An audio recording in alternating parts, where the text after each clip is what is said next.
Well, before I start some work on the van, I'm going to take a quick run into the city of Glens Falls. Glens Falls is kind of a small city, but they've got a lot going on for it. But there's a restaurant down here that's been a staple for about 100 years, and it's called New Way Lunch.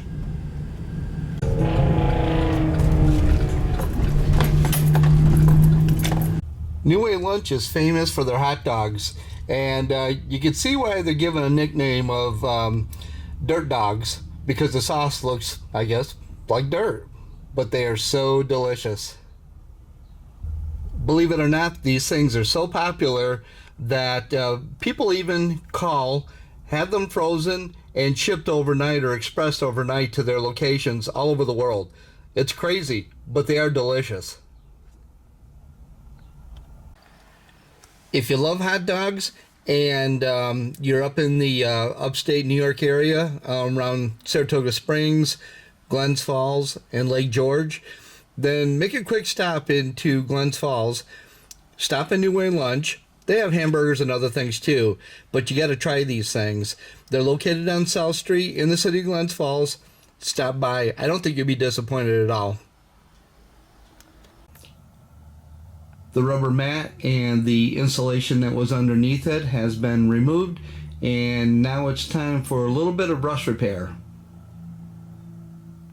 Do you remember in the last video when I mentioned about having trouble removing the tracks from the floor, the cabinets were attached to?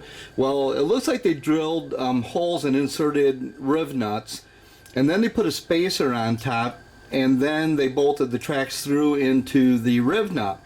The only problem is they left these little shards of metal which have started to rust.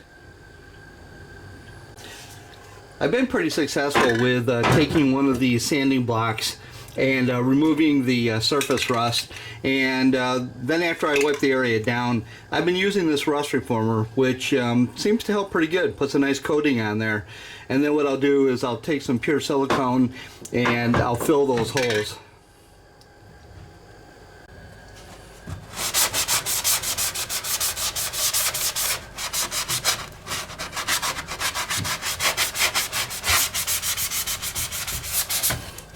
Yeah, it looks like it's just small pieces of metal from when they drilled, and with them just being left in place, they just laid here on the floor and started rusting.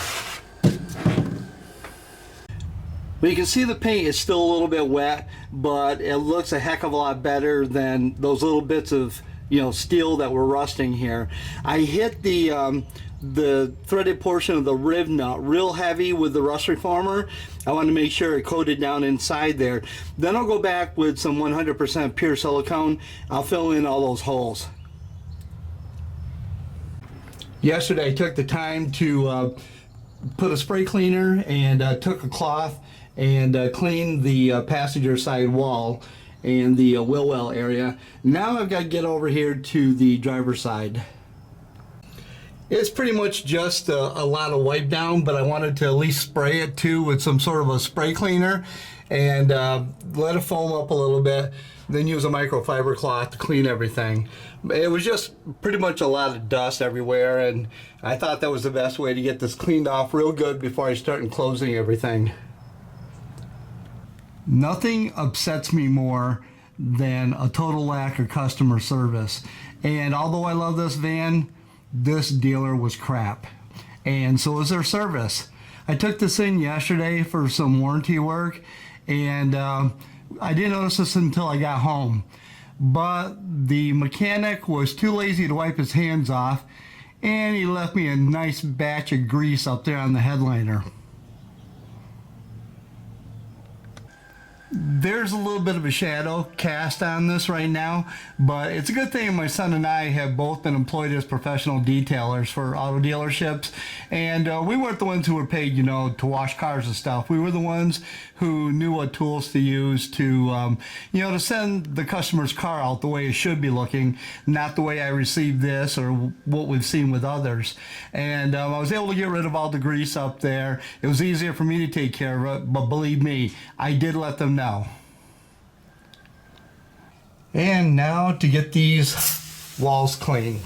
I'll just give them a quick spritz with some foam cleaner, and then I'll hit it with a microfiber cloth just to take off the dust.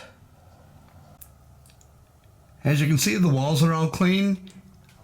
The rubber mat and its insulation has been removed from the floor. The surface rust areas have been taken care of on the floor. And now it's time to decide what to do for insulation on the walls. And if you have a suggestion, by all means, leave a comment down in the comments section, because I do read them all.